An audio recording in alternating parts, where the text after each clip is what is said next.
622 Hijrah, era baru Islam. Baghdad dilanggar Mongol, penamat Bani Abbasiyah. Konstantinopel jatuh, Utsmaniyah berada di puncak dunia. Granada, penutup sejarah Islam Andalusia. Kuasa Eropah pun tiba di Selat Melaka. Runtuhnya Kesultanan Melayu itu bukannya penamat.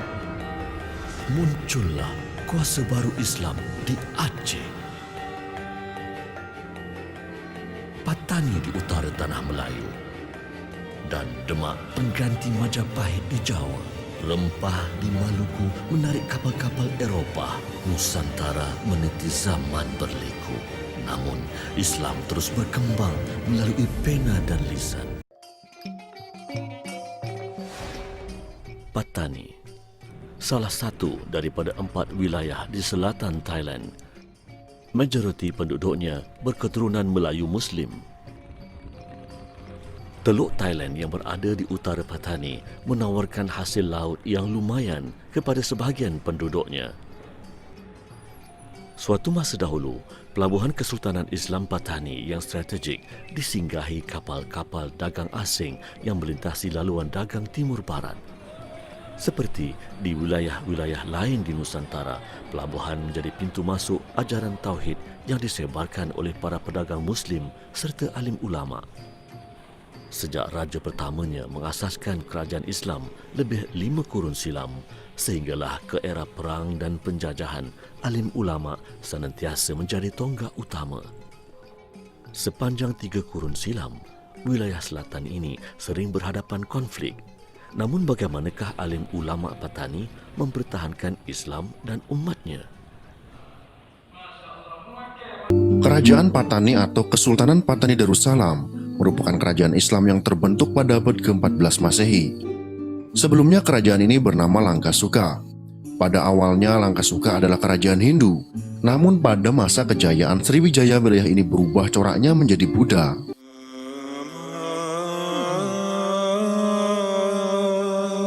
Kerajaan Langkasuka berada di pedalaman, sehingga menyulitkan perdagangan dan perniagaan. Oleh sebab itu, Piatuk Nakpa atau Sultan Ismail Shah memindahkan ibu kota kerajaan Langkasuka ke pesisir pada abad ke-14 Masehi. Ia adalah raja yang pertama kali memeluk Islam dan orang yang membuka negeri Patani. Kerajaan Patani bertambah maju perniagaannya, dikarenakan memiliki letak yang strategis dan memiliki alam yang sangat mendukung. Pelabuhannya membuat kapal-kapal yang datang terlindungi dari ombak dan angin. Kerajaan Patani mencapai puncak kegemilangannya saat dipimpin oleh raja-raja perempuan. Salah satunya adalah Raja Ungu yang memerintah pada tahun 1624 sampai dengan 1635 Masehi. Kerajaan Patani mencapai puncak kejayaan saat dipimpin oleh raja-raja perempuan. Bermula dari Raja Hijau yang memerintah pada tahun 1584 sampai dengan 1616 Masehi. Kemudian Raja Biru yang memerintah pada tahun 1616 sampai dengan 1624 Masehi. Kemudian Raja Ungu yang memerintah pada tahun 1624 sampai dengan 1635 Masehi. Dan yang terakhir adalah Raja Kuning yang memerintah pada tahun 1635 sampai dengan 1688 Masehi. Pada awalnya, Patani dipimpin oleh seorang raja pria, namun terjadi peristiwa pembunuhan yang melibatkan anggota pewaris tahta kerajaan Patani. Saat itu Raja Patani tidak meninggalkan keturunan laki-laki, maka akhirnya perempuan pun dipilih menjadi raja. Masa pemerintahan raja perempuan tidak dapat dipandang sebelah mata, terutama dalam bidang ekonomi dan politik. Hal ini berkat hubungan perdagangan dengan Portugis, Siam, dan Jepang. Pada masa pemerintahan raja perempuan, Patani mulai bekerja sama dengan Belanda, Inggris, dan Jepang. Pada tahun 1624, Raja Ungu naik tahta menggantikan Raja Hijau. Raja Ungu sebelumnya merupakan permaisuri Pahang, tetapi kembali ke Patani setelah suaminya meninggal. Ia dianggap sebagai raja perempuan Patani yang paling handal dan ambisius. Masa pemerintahannya tidak lama.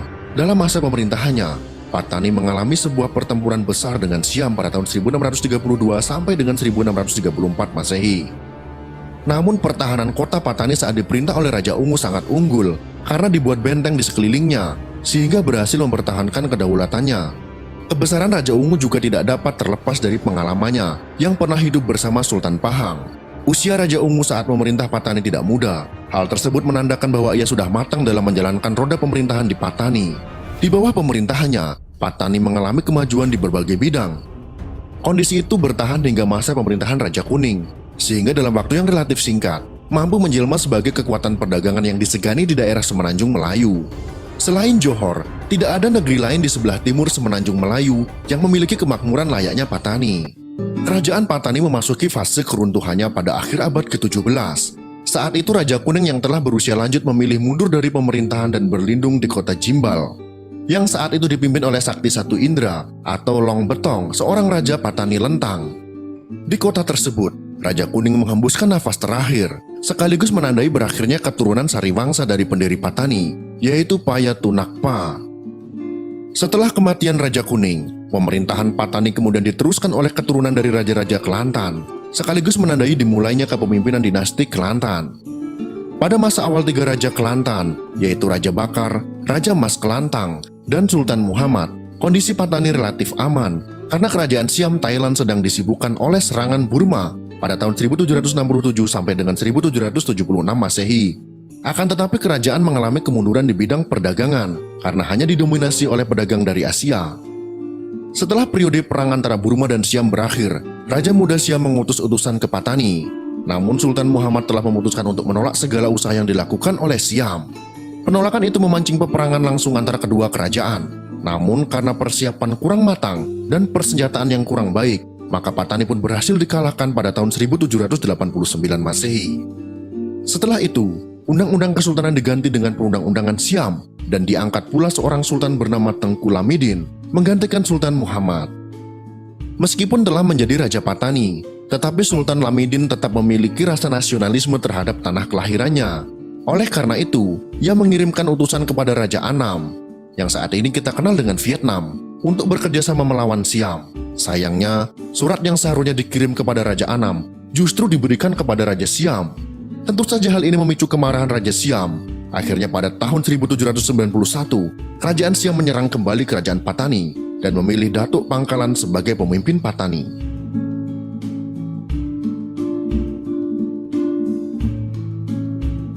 Akan tetapi, Datuk Pangkalan juga melakukan pemberontakan. Namun perlawanan Datuk Pangkalan berhasil dipatahkan, sekaligus menandai berakhirnya kepemimpinan bangsa Melayu atas Patani. Untuk mencegah pemberontakan, Kerajaan Siam akhirnya menempatkan orang Siam bernama Naik Hwan Sai sebagai pemimpin Patani. Tidak hanya itu, pada perkembangan selanjutnya, Patani dipecah menjadi 6 wilayah yang masing-masing memiliki pemimpin. Ini adalah salah satu usaha Siam untuk memecah belah persatuan Patani. Sejak jatuhnya Kerajaan Patani, pemerintah Siam menerapkan beberapa kebijakan yang merugikan Muslim Patani.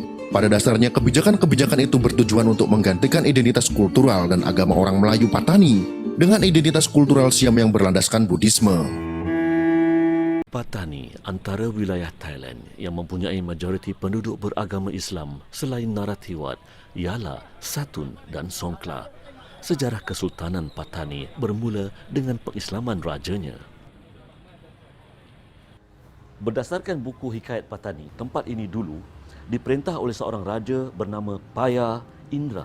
Satu ketika, Raja Paya Indra mengidap sejenis penyakit misteri, penyakit kulit yang sukar diubati. Diperintahkan memandu menteri untuk mencanangkan kepada semua, sesiapa yang berjaya mengubati baginda akan ditunaikan segala permintaannya. Berita ini sampai ke telinga seorang lelaki bernama Syekh Said atau Tok Pasai.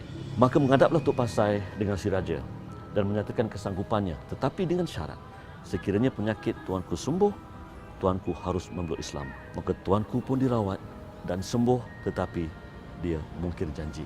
Pergilah Tok Pasai. Ditakdirkan Tuhan, penyakit misteri itu kembali menghantui si raja. Si raja memanggil Tok Pasai untuk mengubati, tetapi Tok Pasai memberi syarat yang sama. Bagaimanapun setelah sembuh, si raja mungkir janji lagi. Maka pergilah Tok Pasai. Allah Maha Adil, penyakit yang sama menimpa si raja. Kali ini Tok Pasai datang menghadap baginda dan berkata, inilah kali terakhir Patik mengubati tuanku. Sekiranya tuanku mungkir janji, Patik tidak akan mengubati tuanku lagi. Apabila penyakit itu sembuh, baginda pun menunaikan janjinya dan memeluk Islam. Maka bermulalah era Kesultanan Islam Patani yang berpusat di Gresik ini.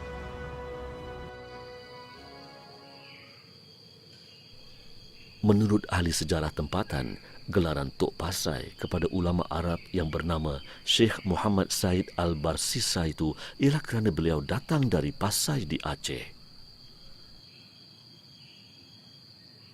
Tok Pasai ni individu yang sangat berpengaruh khususnya dalam usaha penyebaran Islam di Patani dan Selatan Tai.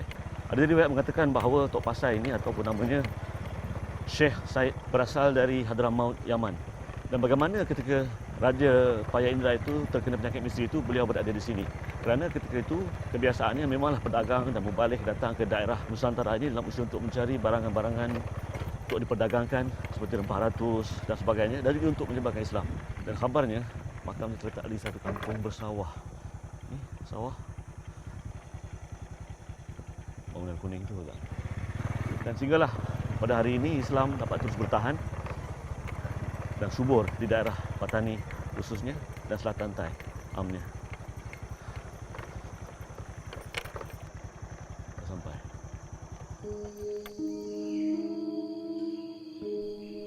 Terletak di kampung Bero Tok Pasa, inilah makam Tok Pasai ulama Hadrami yang telah mengislamkan Sultan Ismail Shah.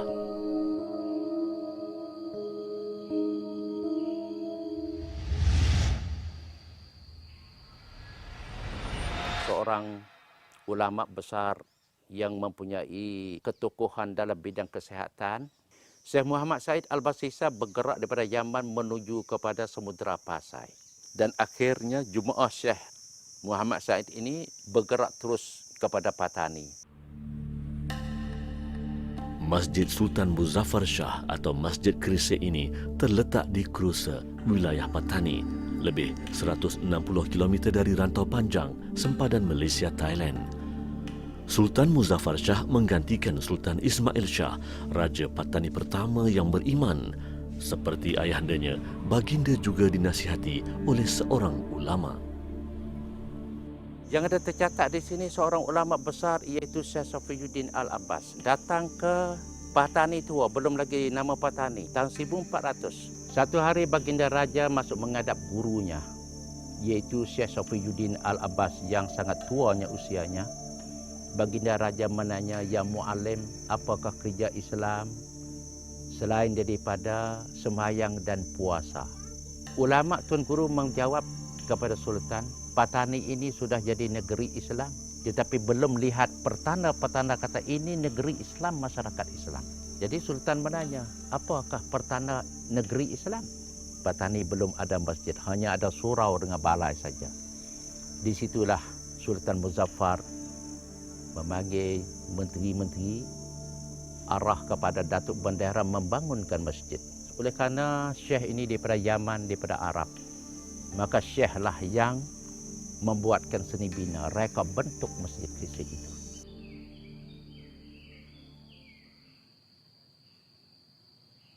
Dia adalah orang yang berjasa, orang Islam pertama yang tiba ke Patani dan kemudiannya menyebarkan Islam kepada penduduk di sini dari Yaman. Orangnya bernama Syekh Safiyuddin Al-Abbas atau Tok Fakih. Lebih awal lagi daripada Tok Pasai yang mengislamkan Raja Patani pertama itu, Paya Indra. Dan kubur ini sekarang sedang dibaik pulih oleh seorang sejarawan tempatan bernama Tuan Haji Ismail bin Jasmith dan pelajar-pelajarnya.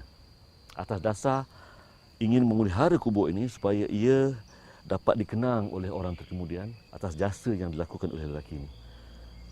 Dan diberitakan ini adalah batu nisan asal yang diletakkan, batu marmar 500 tahun usianya. Dulu kecil, sekarang dah jadi besar macam ni.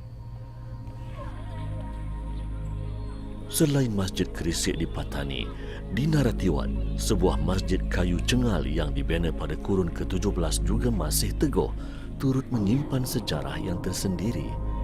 Masjid Teluk Manuk Wadi Husin ini monumen warisan Islam di selatan Thailand yang sering menjadi tumpuan kajian sejarah dan seni bina Nusantara.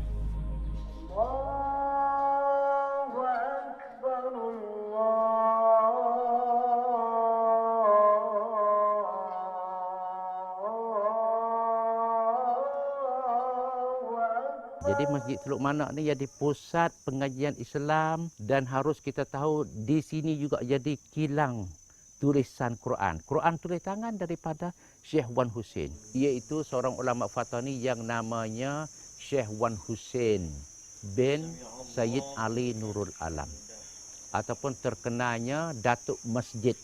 Hijrah daripada Senawi, daripada Seno. Seno satu desa pusat dakwah Islam besar di Patani.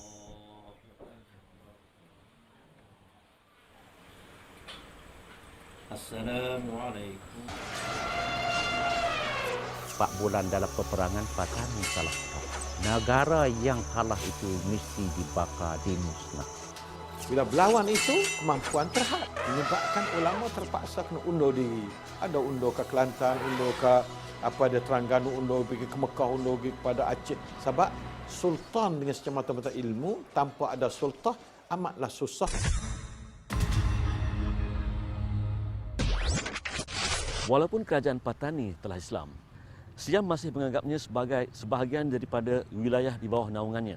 Walaupun hakikat ini dinafikan oleh kerajaan Patani, maka berlakulah pergolakan demi pergolakan yang membawa kepada peperangan. Kerana peperangan jugalah Syekh Daud Al-Fatani meninggalkan kampung halamannya ini. Tidak jauh dari Masjid Kerisik, di seberang jalan kira-kira 300 meter melalui kawasan kampung, ditemui sebuah perigi yang pernah digunakan oleh ulama yang berjasa itu. Tiada apa yang dapat ditemui di kampungnya ini, lengang dan lapang.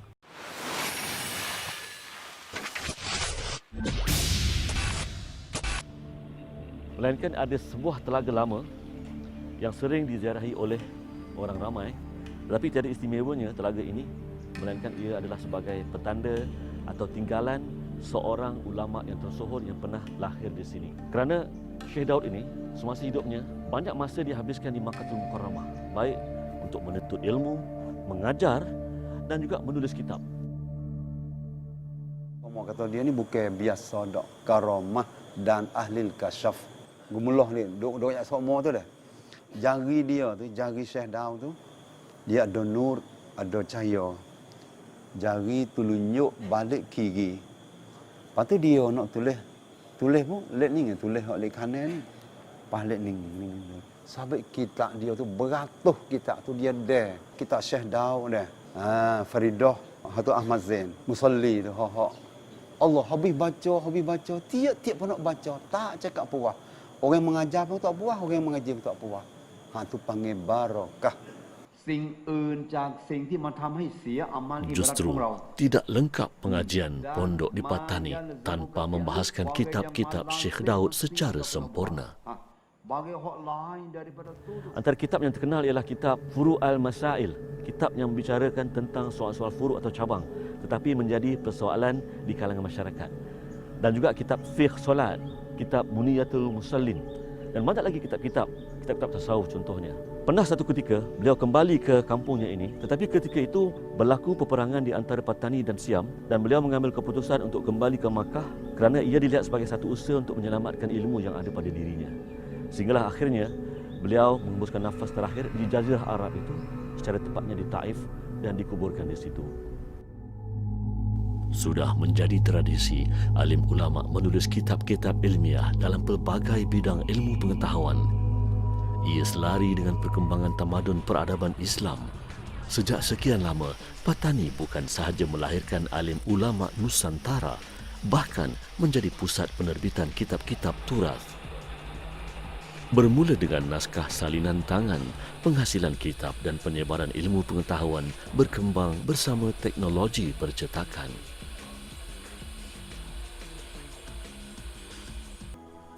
Di Patani, legasi keilmuan Islam kekal berkesinambungan.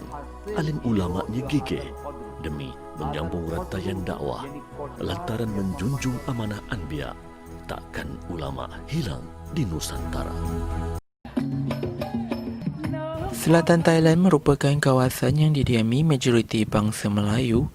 Hari ini dilihat semakin terhakis penggunaan bahasa Melayu, terutama di kawasan bandar serta populariti bahasa Thai itu sendiri melalui kegiatan harian seperti pendidikan, ekonomi dan sektor kerajaan. Ianya sangat memberi kesan terhadap orang Melayu terutama di negeri selatan Thailand pada hari ini. Menurut Puan Zainab, faktor ekonomi mendorong bahasa Siam atau bahasa Thailand popular dan penting. ขายอยู่ที่บกส.นะคะ เพราะว่าตอนนี้มีลูกค้าคนไทยคนอิสลามด้วยภาษานายูอิสลามที่อดอสเยสแต่ปัจจุบันเขาขายสามารถจะเป็นคนไทยคุยภาษาไทย เวลาเขาถามว่าข้าวอะไรบ้างเราก็ต้องตอบภาษาไทย Antara faktor lain juga adalah dasar yang digunakan oleh kerajaan Thailand terutama di dalam sektor pendidikan dan juga peluang pekerjaan yang memerlukan kemahiran menulis dan bertutur di dalam bahasa Thailand di mana telah menjadikan bahasa Melayu sebagai bahasa kedua dan tahap penulisan bahasa Melayu adalah sangat rendah. Bagi Dr. Jamila Baraheng yang merupakan pensyarah di University Princess of Narariwas berkata kepentingan bahasa Thailand dalam pendidikan serta pengetahuan dalam bahasa lain adalah penting. Masa depan ni kena guna. Bahasa Melayu kena guna, Inggeris pun kena guna, bahasa Thai pun kena guna sebab dia nak masuk dalam ASEAN, okay? Masukเข้าสู่อาเซียน ASEAN คือคนไทยคนอิสลามต้องเป็นทุกภาษา masuk dalam ASEAN kena tahu, kena belajar, kena buat boleh. Beliau juga berkata terdapat orang Melayu yang tidak pandai berbahasa Melayu kerana faktor persekitaran dan sosial setempat. Ya Melayu tak kerti kecek Melayu ada. Ada juga dia Melayu tapi dia kecek bahasa Thai, dia pun bahasa Thai, dia kecek Melayu tak panas sebab dia kecek tak panas sebab kata kampung dia cakap sia semua. Pendidikan juga memainkan peranan penting di dalam membentuk masyarakat terutama generasi akan datang untuk mengekalkan penggunaan bahasa Melayu serta adat resam di dalam kehidupan seharian mereka. Namun pengaruh bahasa Thailand itu menjadi cabaran buat masyarakat di sini. Bagi Tuan Zaini Al-Fatoni, cabaran untuk generasi muda adalah ketika di sekolah di mana murid-murid terpaksa menggunakan bahasa Thailand sebagai kaedah pelajaran. Duduk dengan bahasa Melayu hanya 2 hari dalam seminggu. Satunya juga hak, iaitu sekolah Melayu, sekolah tadika. Dan antara Isnin sampai Jumaat tu sekolah siang. Kita orang Melayu, pakai kita orang Melayu, nasionaliti kita orang Melayu. Kita jugalah. Tapi alhamdulillah di kat sini walaupun cabaran ataupun bahasa pengaruh oleh Siam ni semakin hari semakin teruk. Tetapi semakin hari semakin teruk, itu adalah peluang kita untuk nak membangun. Itu adalah peluang bagi kita untuk nak membangun guna bahasa Melayu. Sebab 3 wilayah ni ada satu pusat, satu organisasi untuk nak bangkitkan bahasa Melayu, iaitu Melayu Patani. Rakyat Melayu yang mendiami bumi selatan Thailand pada hari ini masih lagi mengekalkan penggunaan bahasa Melayu di dalam kehidupan seharian mereka. Namun penggunaan bahasa Melayu ini semakin lama semakin terhakis dek kerana populariti bahasa Thailand itu yang mendominasi setiap sektor terutama dalam sektor kerajaan dan juga ekonomi. Namun masyarakat Melayu hari ini masih lagi menggunakan bahasa Melayu di dalam kehidupan seharian mereka.